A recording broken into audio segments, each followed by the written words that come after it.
La pierre taillée.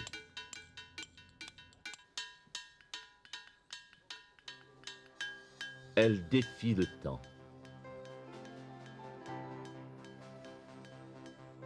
Le sujet est passionnant.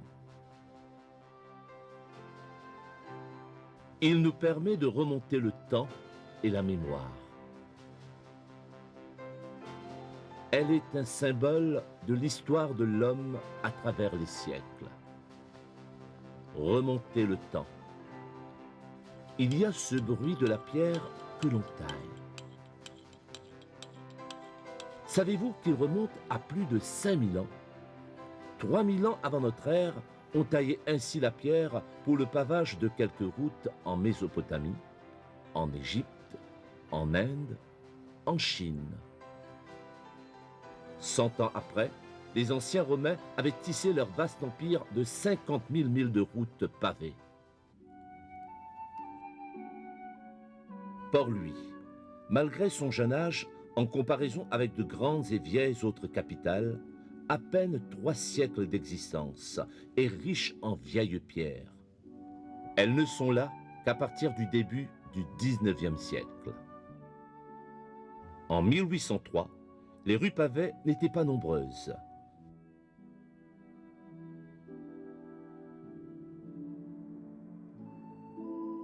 Par contre, il y avait une foule de ruelles, d'impasses et de passages habités.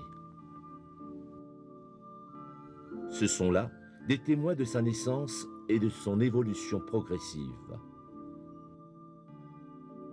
Par exemple, ces rues pavées qui descendent vers le ruisseau du Pouce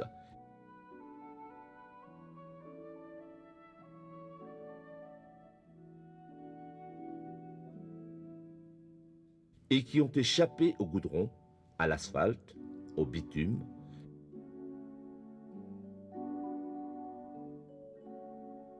et autres revêtements de macadam d'après une technique de l'anglais John Macadam.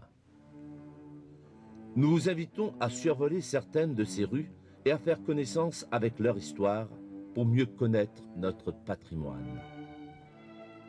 Toute l'histoire du port est autour de nous, à travers cette place d'armes. C'est d'ici que nous allons décoller. Nous sommes devant l'hôtel du gouvernement, dos à la mer. La construction de cette maison remonte au début de 1735, année de construction du rez-de-chaussée et du premier étage. Le second fut ajouté en 1816. À notre gauche, la rue Nationale, aujourd'hui route royale.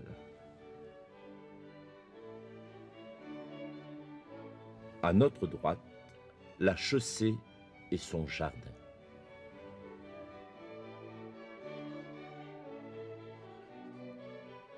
Nous remontons la rue de l'Intendance qui est à son début entre l'hôtel du gouvernement et le bâtiment du Trésor.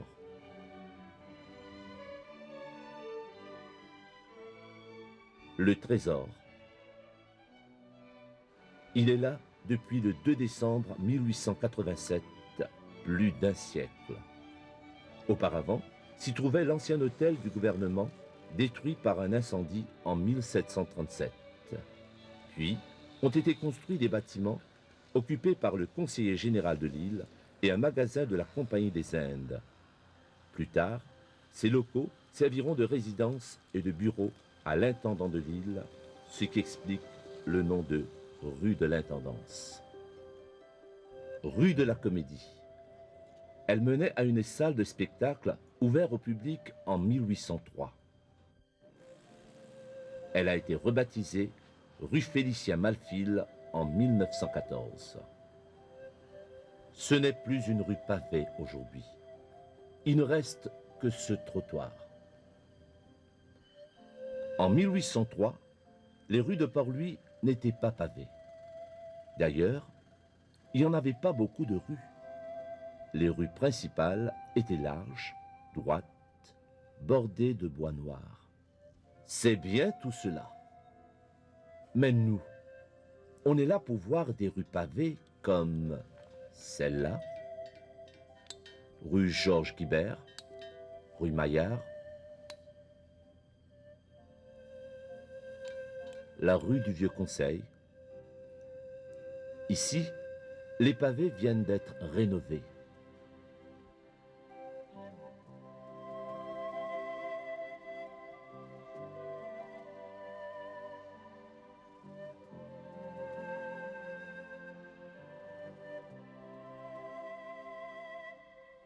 Mais on a l'impression qu'ici, ce ne sont pas de vrais pavés.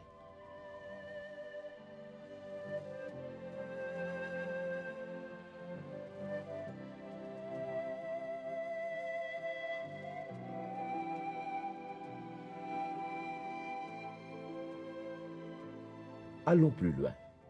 Tiens, une borne. Il paraît qu'elle était placée là pour protéger les murs et empêcher qu'ils ne soient abîmés par les calèches et autres engins tirés par les chevaux lorsque ceux-ci prenaient le virage.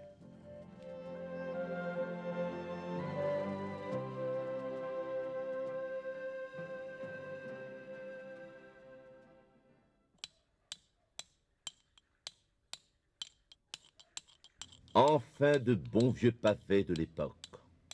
Il y avait là un sacré travail pour tailler ces petits blocs de pierre de cette façon et les placer sur le sol. Saban rosa, quand Caterpillar passe dans le carrocan, je pousse ça dans le coin. Là, on a le cassé, ici, Saban rosa, là, ici, on travaille. Mais parfois, il y en a qui pas bon, il y en a qui bon, nous choisir tout Saban rose basalte. Petit, le cassé, il est un peu carré parce qu'il est rond. Il y a une rondelle là-bas. Le cassé, il est carré, là, nous, pour en transport, là, mais nous, on travaille.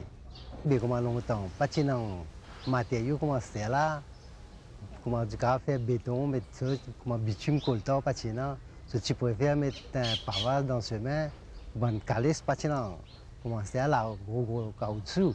Tu es en ferraille, tu passes le pavage là, tu as une facilité. L'habit même maintenant, le trottoir est pavé partout. Comment dans centre pour lui, non, tu sais même qu'il y a un pavé. Ça tu tailles avec la main même longtemps, on peut se dire. Mais je ne vais pas les tirer à cela parce qu'il y a une affaire historique.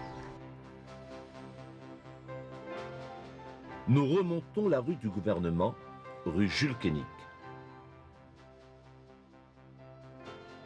Un regard, un clin d'œil au théâtre. C'est là que se trouvait le premier bazar de Port-Louis. Inauguré le 11 janvier 1822, le bâtiment est vendu à la corporation municipale, comme on l'appelait alors le 30 décembre 1854. En 1929, la place du théâtre est rebaptisée place Foch. Et la même année, le 11 juin, fut déplacée vers la place d'Armes la statue de Pope Hennessy qui se trouvait sur cette place. La municipalité de Port-Louis. En face, c'est l'ex-rue de Paris, devenue rue des Forges, puis rue Cersiusaga Ramgoulam. Et nous voilà arrivés rue Maillard, entre le bâtiment du National Pension Fund, NPF.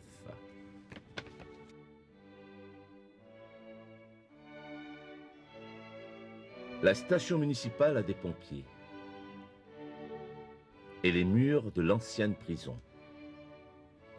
Si vous écoutez attentivement, vous pourrez peut-être, avec un peu d'imagination, entendre les bruits de pas de sabots et le crissement des roues en fer sur les pavés. Tous ces bruits du quotidien qui témoignaient de l'activité humaine et l'animation de cette vieille rue.